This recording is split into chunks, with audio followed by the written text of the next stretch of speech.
Un rapide point sur le principe de ces vidéos, de conseils à base d'animé. L'idée n'est surtout pas de dire que le cinéma d'animation, et ici plutôt spécifiquement le cinéma japonais d'animation, perd à la comparaison face au cinéma en prise de vue réelle. Surtout pas, j'insiste. Évidemment, l'animation comme la prise de vue réelle dispose de qualités intrinsèques qu'elles ne partagent pas entre elles.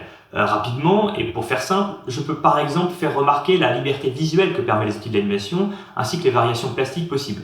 En fait, même si je ne fais pas partie de ceux qui critiquent les films d'animation hyper réalistes, je dois reconnaître qu'il n'y a rien de tel qu'une séquence d'animation après laquelle on se dit « Waouh, on n'aurait jamais pu faire ça autrement ». Un exemple parmi tant d'autres étant la séquence d'ouverture Spider-Man Across the Spider-Verse, qui est époustouflante, ou encore certains animés comme Space Dandies ou Scavenger Reigns, bref, la liste est longue.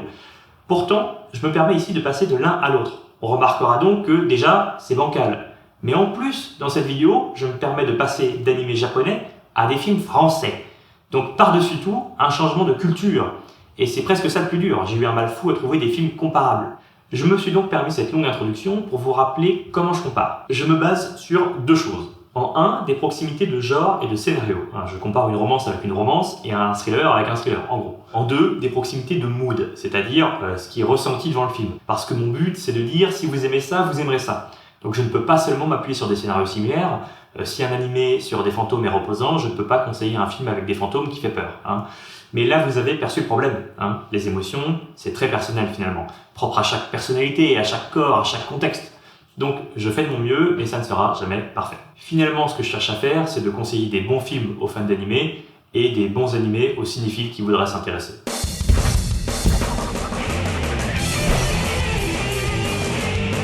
Alors, je ne commence pas par un super film, mais par un super sketch, érigé au niveau technique d'un vrai film de cinéma. J'ai vraiment adoré Zénithal, sorti cette année au cinéma, mais il faut reconnaître qu'on a parfois du mal à s'intéresser au sort des personnages, tant l'intrigue est absurde et constamment au second degré. Finalement, comme Gintama, et il y a vraiment plein de fils à tirer entre ces deux œuvres. Les deux comportent un humour zizi caca un peu régressif, les deux sont généreux et soignent leurs scènes d'action, les deux font des jeux de mots nuls, les deux parodient la pop culture, en bref, les deux sont très très cons, mais génial. La conclusion est simple, si vous aimez Gintama, je vous conseille Zénithal sans hésiter, et la réciproque est vraie.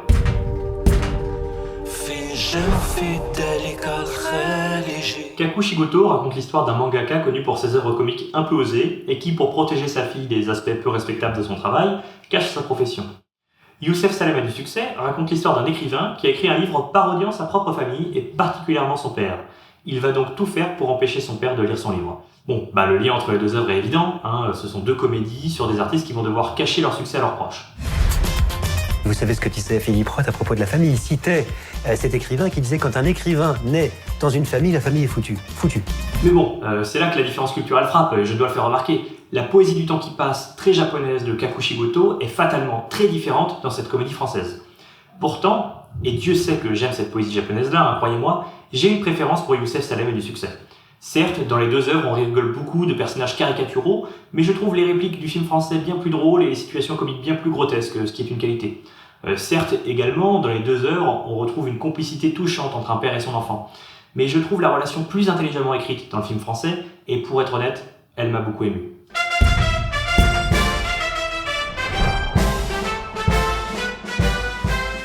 Alors, les deux œuvres parlent d'agriculture et de la transmission d'un savoir-faire.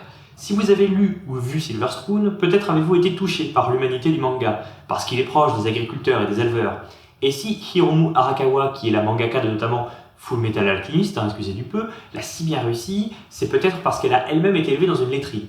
Mais alors, qu'est-ce qui peut mieux montrer l'humanité d'un personnage inspiré du vécu que le vécu lui-même, celui qui se voit sur les corps, sur la plastique de l'image, sur la façon de parler. Et quoi de mieux que de voir ce vécu mis en scène par un documentaire ? Parce que oui, j'ose vous conseiller ici un film documentaire. Et comme l'idée de cette émission est d'amener vers les portes d'entrée facilement accessibles, j'ai mis de côté La vie moderne de Raymond Depardon, même si je ne peux m'empêcher de le citer ici, pour vous conseiller un film plus modeste et plus récent, La ferme des Bertrands. On est dans un petit village de Haute-Savoie qui s'appelle Quincy. C'est un peu particulier parce que j'ai toute ma famille qui habite ici. Alors rassurez-vous, vous n'y perdez pas au change, parce que l'idée du documentaire est géniale, parce qu'il s'agit d'utiliser les images de 3 époques différentes pour parler de 3 générations différentes dans une même ferme. L'expérience en devient très didactique. Pendant le visionnage, on cherche toujours les traces d'une époque dans une autre, ce qui est resté, ce qui est parti, ce qui est à la fois très nostalgique et tourné vers l'avenir. Bref, je vous conseille que des super films de toute manière.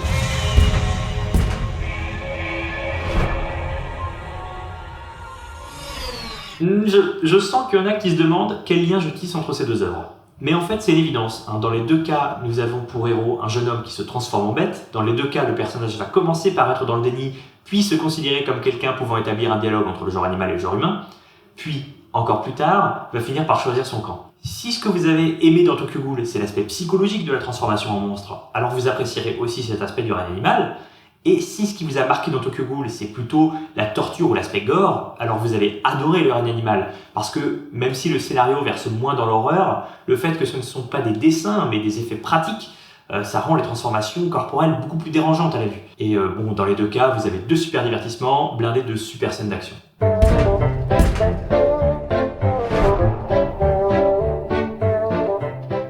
Pour ceux qui découvrent ici Restaurant to Another World, sachez que ce genre d'animé culinaire est devenu extrêmement répandu ces dernières années. Le principe est presque toujours le même, il s'agit de tranches de vie, à l'ambiance assez calme et dans un univers médiéval fantastique. À chaque épisode, des personnages souvent bienveillants passent leur temps à chercher des ingrédients, cuisiner des petits plats, manger le fruit de leurs efforts et le faire manger parce que la dimension de partage est souvent importante.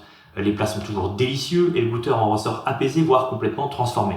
La grande idée qui illustre toutes ces œuvres, c'est la cuisine comme pansement de l'âme. Et les personnages, comme les spectateurs, sont censés se sentir mieux après, sinon c'est que c'est raté. Je fais une petite parenthèse ici pour vous apprendre peut-être quelque chose. Les animés tranches de vie, suivant un quotidien paisible et avec très souvent une grande importance de la nature, c'est un genre qui porte un nom, et ce nom c'est Iyashikei, que l'on pourrait traduire par guérison ou système de guérison. Ce n'est donc pas une erreur de ma part d'évoquer leur réception par le public pour définir ce genre, puisque c'est cette réception particulière qui est dans le cœur même de la création des Iyashikei. Deux exemples d'Iyashikei connus, mais que j'aime beaucoup, c'est Natsume et le livre des amis, dont une saison est en train de sortir actuellement, et Mon voisin Totoro, tout simplement. À l'époque, au Japon, Mon voisin Totoro a été pensé pour être en double séance avec le tombeau des Lucioles, donc l'idée d'apaiser le public a toujours été au cœur du film. C'est pour ça que c'est un Iyashikei. Bon. Pour en revenir à notre ragoût de mouton, les animés gourmets, comme on les appelle, sont devenus nombreux, et même lorsque la cuisine n'est pas centrale, les Iyashikei médiévaux lui donnent souvent une très grande importance. Défile actuellement à l'écran un beau florilège d'exemples, parce que j'ai un peu la flemme de lire une liste, voilà. Ça défile, c'est sympa, c'est marrant, voilà. Bon. Et si je vous disais qu'un film français sorti récemment faisait mieux que tout ce florilège réuni? Eh oui, vous salivez d'avance, et vous avez raison. Je ne connais pas de food porn équivalent à La Passion de Dodin Bouffant. Tu saurais bien ce qu'il y a dedans? De lard fumé, des champignons, Tu vas voir la crème fraîche? Du carré de veau, s'il vous plaît. du persil. Il y a aussi du paprika et on ajoute de la gelée de groseille. Alors, je me dois cependant de vous avertir de quelque chose. Les dialogues sonnent tous très faux. Mais alors, c'est un énorme défaut quand même, vous vous dites certainement. Écoutez, je ne l'explique pas complètement, mais je trouve que ça ajoute au charme du film. Peut-être est-ce que c'est parce qu'à côté des paroles très artificielles, la nourriture n'en a l'air que plus belle. Peut-être que ça offre au personnage une dimension caricaturale qui nous permet de s'amuser du beau tableau bourgeois qui nous est présenté. Peut-être que le ton nous met dans la peau d'un lecteur de livres de recettes. Aucune de ces raisons ne me convainc vraiment. Mais il y a une chose qui est sûre, c'est que la star du film, c'est la cuisine et pas les dialogues. S'il y a une chose que le film réussit, c'est de donner faim. Évidemment, la dimension Iyashikei que j'évoquais à l'instant est moins présente dans ce film, puisqu'il n'a pas les mêmes ambitions, mais elle est quand même là, dans les jardins magnifiés, dans certaines péripéties sans grande importance. Par contre, le rythme est aussi parfois étonnamment rapide, je pense dans le but de pouvoir mettre les recettes en entière, mais aussi montrer l'effervescence de la cuisine. En fait, le résultat de ce mélange entre des dialogues très écrits, une cuisine très rythmée, mais qui prend tout de même de longues séquences, et une photographie très léchée, c'est un film fascinant, et une fois qu'on pose les yeux dessus, on arrive à la fin sans même s'en rendre compte et on en redemande. C'est très bon ce qu'on a fait. Mais tout ça me donne l'impression d'un brouillon d'une esquisse. Voilà, c'était le dernier conseil de cette vidéo. J'espère que j'aurai fait découvrir à certains d'entre vous de bonnes portes d'entrée vers le monde du cinéma français, et bon visionnage.